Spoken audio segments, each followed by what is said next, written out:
अच्छा जी, ठीक है। जो जो एग्जैक्ट डिफरेंशियल इक्वेशन होती हैं, उन एग्जैक्ट डिफरेंशियल इक्वेशंस का आपने वो जनरल सॉल्यूशन निकालना है, उसको सोल्व करना है। उसका तरीका क्या है? वो 4 स्टेप प्रोसीजर है। आज हम वो सीखेंगे, एग्जैक्ट डिफरेंशियल इक्वेशन का जनरल सॉल्यूशन निकालना। तो पेज 488 पे जो एग्जांपल 1 कल करवाई थी, जिसकी हमने एग्जैक्टनेस चेक की थी, उसी का ही हम 4 स्टेप प्रोसीजर लगाते हैं आज। Page number 488, example number 1, solve the exact differential equation 2y dy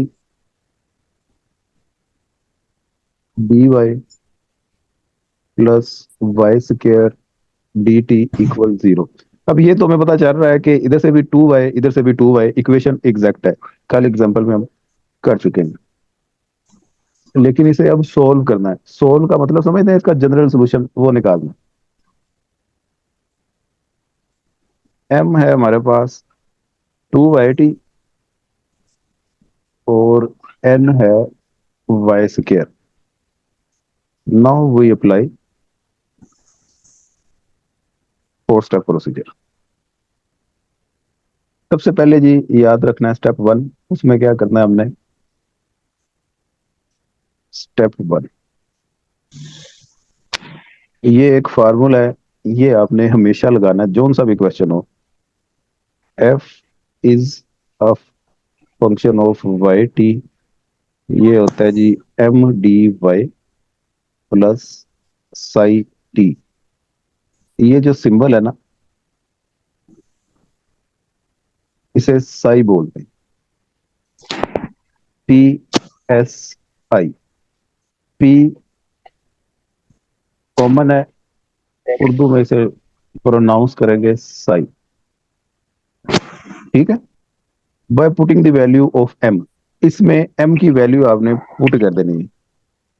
F Y T equal 2y D Y plus psi T. ये स्टेप समझ लग गया जी? सर सर रिपीट कर देते का। अभी शुरू है ये 4 स्टेप प्रोसीजर इसमें लगाना है एग्जैक्ट डिफरेंशियल इक्वेशन में। तो पहला स्टेप वो ये फार्मूला होता है, ये आपने याद रखना है। इसमें m की जगह पे आपने m की वैल्यू पुट करके इसकी इंटीग्रेशन ले लेनी। Okay sir. तो ये कांस्टेंट है, ये बाहर चला जाएगा, इसको बाहर लिखने। तो 2 इंटीग्रेशन ऑफ वाई टी, इस तरह भी लिख सकते हैं आप। बेशक इसको अगले स्टेप में कर लें, 2 ठीक हो गया। अब वाई टी की इंटीग्रेशन कौन बताएगा क्या है?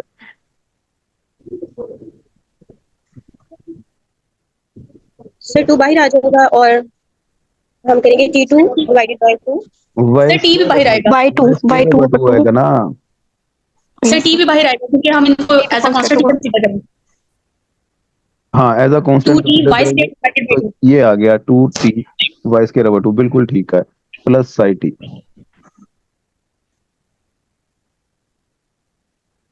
ये 2 इससे कैंसल, तो ये बन गया वाई स्क्वायर टी। एफ आ गया आपका y square t plus psi T. ये आपका स्टेप 1 कंप्लीट। हमेशा रिपीट कर रहा हूँ, स्टेप 1 में ये फार्मूला याद करना है। इस फार्मूले में m की वैल्यू पुट करके इंटीग्रेशन ले लेनी है, बस। ये आपका स्टेप 1 कंप्लीट हो जाएगा। अब उसके बाद स्टेप 2 स्टार्ट करने लगे हम। ये तो लिख भी देते हैं बल्कि, दिस इज स्टेप 1। अब स्टेप 2, आपने स्टेप 1 का जो सोल्यूशन निकला हुआ है ना, उसका डेरिवेटिव लेना है। Taking derivative of the solution of step 1 with respect to T.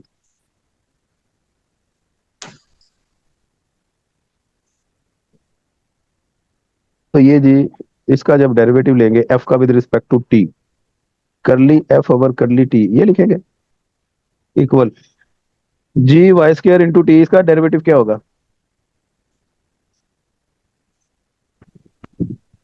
2t sir इसका बाई बाई स्केयर होगा बस। वाई स्क्वायर, शाबाश। प्लस ये साई टी एक फंक्शन है, इसका डेरिवेटिव लेंगे तो साई डैश टी, इस तरह लिखेंगे इसको, समझे बात? Okay sir. लेकिन वाई स्क्वायर किसके इक्वल है, ऊपर देखें जरा क्वेश्चन में। n के इक्वल। जी, तो उसकी जगह पे वैल्यू पुट कर देंगे, बट वाई स्क्वायर इक्वल है एन के। सो ये आपका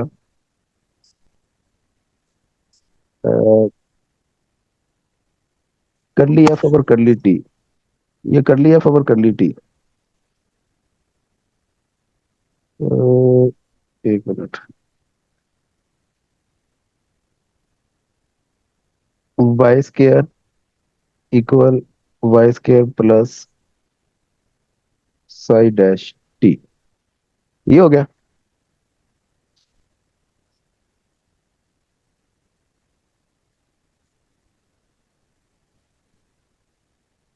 ठीक है,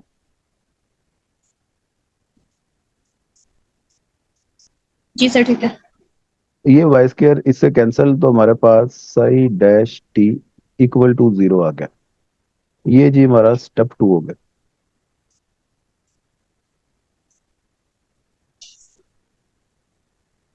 उसके बाद अब स्टेप 3 स्टार्ट होना है।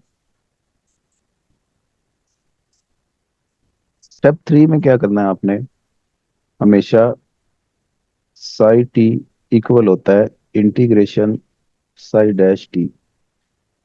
देखिए जरा, ये ठीक लिखा हुआ है मैंने, डी टी, इस स्टेप की समझ लगी? भाई ये साई टी का आपने डेरिवेटिव लिया था, जिसे साई डैश टी आपने लिख दिया था। अब इस डेरिवेटिव की अगर इंटीग्रेशन ले लें तो वो साई टी के इक्वल ही होगी।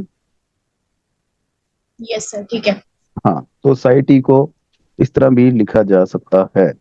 तो ये जी ऊपर हमने साई डैश टी, सर ये ये आपने इक्वल का साइन डाला हुआ है। हाँ ये दरमियान में इक्वल का साइन, ऊपर psi dash t equal to 0 हम निकाल के अभी आए हैं, तो इसकी जगह पे 0 रखेंगे, तो ये बन गया 0 डी टी। 0 की इंटीग्रेशन क्या होती है बोला?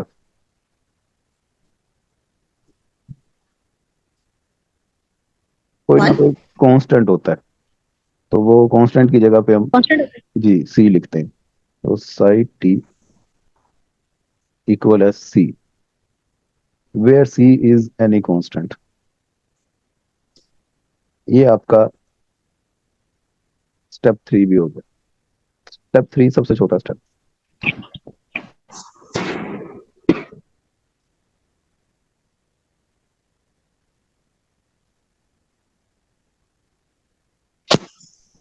ये लिख ले, where c is any constant.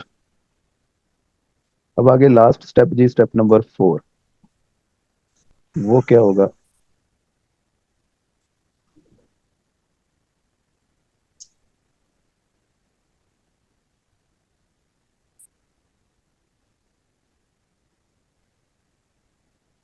आपने स्टेप 1 और 3 को कंबाइन करना। तो स्टेप 1 अगर हम देखें तो वो ये था, एफ वाई टी इक्वल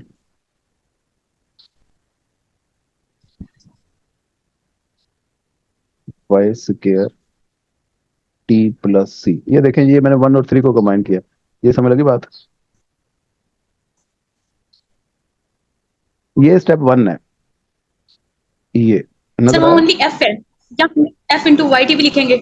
वो एफ का मतलब एफ वाई टी है ना, ऊपर देखो f Y t f Y t f Y t लगा आ रहा था, तो एफ वाई टी को ही हमने एफ लिखा हुआ है।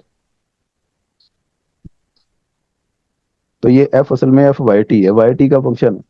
तो ये y square t plus psi ठीक टी है। था, इसमें साई टी की जगह पे उसका अभी जो हमने स्टेप 3 में आंसर निकाला है वो पुट कर दिया हमने। तो सी इसका निकला मतलब है ये हमने कंबाइन कर दिया इक्वेशन 1 और 3 को, समझे बात? है। जी सर। अच्छा, अब आगे, we know the solution of exact differential equation is setting to any constant. the solution of exact differential equation is setting equal to any constant से ए के इक्वल उसे हम कर देते हैं। तो इसका मतलब ये हुआ कि आपका ये जो वाई स्क्र टी प्लस सी है ये इक्वल टू ए हो गया। समझ लगी इसकी बात? जी सर। भाई इसे इक्वल टू जीरो भी तो करते हैं, इसे इक्वल टू एनी कांस्टेंट करते हैं, ये रूल है इसका। तो इसे इक्वल टू एनी कांस्टेंट कर दिया, जिसे ए का नाम दे दिया। ये बेसिकली वाई निकालना है हमने। जनरल सॉल्यूशन का मतलब होता है वाई की वैल्यू निकालना, वाई टी की। तो वो निकालने की अब कोशिश करने लगे हैं। इसमें से वाई अब कैसे निकलेगा? ये सी इधर प्लस हो रहा है उधर जाके, माइनस। तो उधर जाके माइनस हो जाएगा। जी वाई स्क्र टी इक्वल ए माइनस सी हो गया। तो ए माइनस सी को आप एक और कांस्टेंट, क्योंकि सी भी कांस्टेंट है ए भी कांस्टेंट है, के कह दें। इधर मैंने साइड पे लिख लिया ए माइनस सी इक्वल के। तो y square t equal to, अब ये टी इधर मल्टीप्लाई हो रहा है उधर जाके, डिवाइड हो जाएगा। वाई स्क्र इक्वल टू के ओवर टी। तो वाई स्क्र निकल आया, हमें वाई चाहिए तो क्या करेंगे? सर अंडर रूट लेंगे दोनों साइडों। जी, taking under root on both side. Sir ये तरफ तो ये वाई आ गया आपका के ओवर टी का स्क्र। ये आपका जनरल सॉल्यूशन निकल आया, आंसर है। ये वाई जो निकला इसके फुट पे छोटा सा टी निकाल लें, क्योंकि जनरल सॉल्यूशन वाई टी को ही बोलते हैं। ये वाई असल में वाई टी ही है। This is general solution. अब इनिशियल कंडीशन कोई गिवन ही नहीं है हमें, जिसकी वजह से हम डेफिनेटाइज इसको करेंगे ही नहीं।